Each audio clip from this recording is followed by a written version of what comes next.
პასუხისმგებელი საკუთარ თავზე. ასე უპასუხა კახაკალაძემ ჟურნალისტების კითხვებს უფასო სასადილოებში კორუფციის შესახებ. მოდით ფაქტებს შევხედოთ.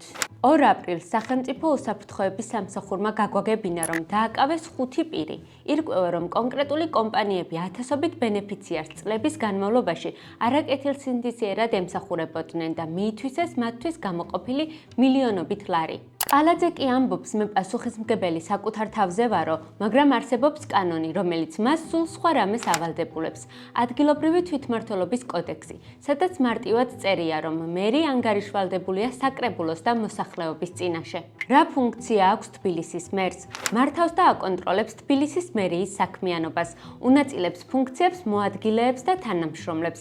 თბილისის საკრებულოს დასამტკიცებლად წარუდგენს თბილისის ბიუჯეტს, მასში შესატან ცვლილებებს და ბიუჯეტის შესრულების ანგარიშებს, ანუ შეიმუშავებს და მართავს ქალაქის ფულს.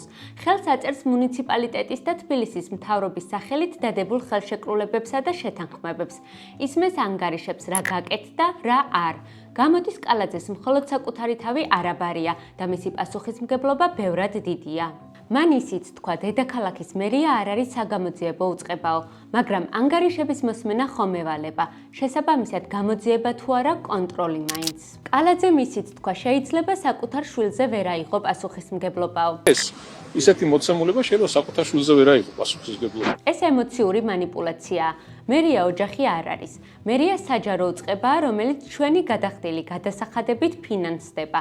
ამიტომ პასუხისმგებლობის არიდება არ გამოვა. როცა სკვერებსა და ფანჩატურებში ბავშვები იღუპებიან, როცა ბაღებსა და სასადილოებში კორუფციაა, ეს სისტემური ჩავარდნაა. სისტემაზე კი პასუხისმგებელია ის, ვინც მას მართავს. თქვენ როგორ ფიქრობთ, უნდა აიღოს თუ არა მერმა პოლიტიკური პასუხისმგებლობა?